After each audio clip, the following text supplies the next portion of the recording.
let's bring in the host of Facing South Florida right now, Jim DeFede. Jim, the day is here. Record turnout for early voting and vote by mail. We've seen it. Who's left to vote today?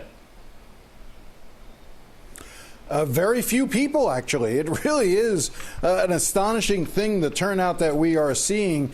You know, it appears that about 75%, of the folks who are going to vote have already voted. In Miami-Dade County, we're on track to hit an 80% mark of voting. So in other words, 80% of registered voters will turn out in this election. To give you some idea, 4 years ago, Miami-Dade County just had a turnout rate of 72%.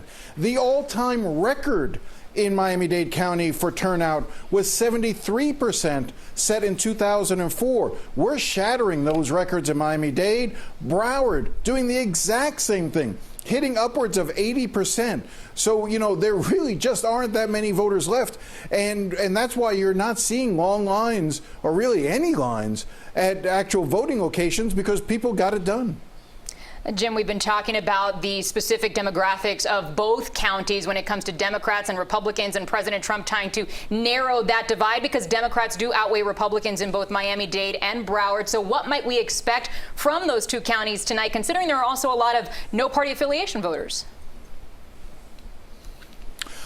It's all going to be about the no-party affiliation, the independent voters, that's for sure.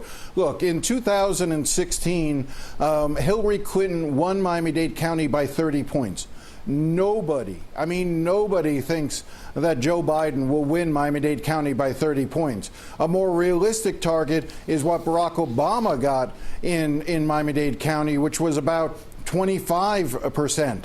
If Donald Trump can keep it down to 20%, then he's having a good night. In other words, if he only loses Miami-Dade County by 20 points, that's good for him. But I think sometimes we obsess a lot about Miami-Dade and Broward because we live here, but this race is going to play out all across the state of Florida. There are a lot of places that we're going to look for. And just to take one more step back, I think that for all the analysis about the Hispanic vote, the black vote, the Nicaraguan vote, or every different microcosm that you can try to create, this election is really going to be very simple at the end of the day.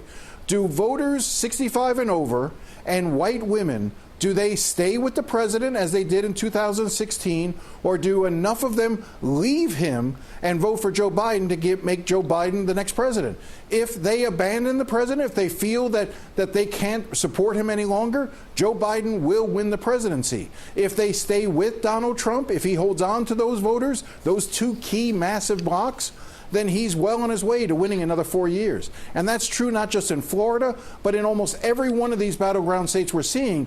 But how Florida goes could be a harbinger of how many of those other states like North Carolina, Georgia, Iowa, Ohio, how they'll go as well.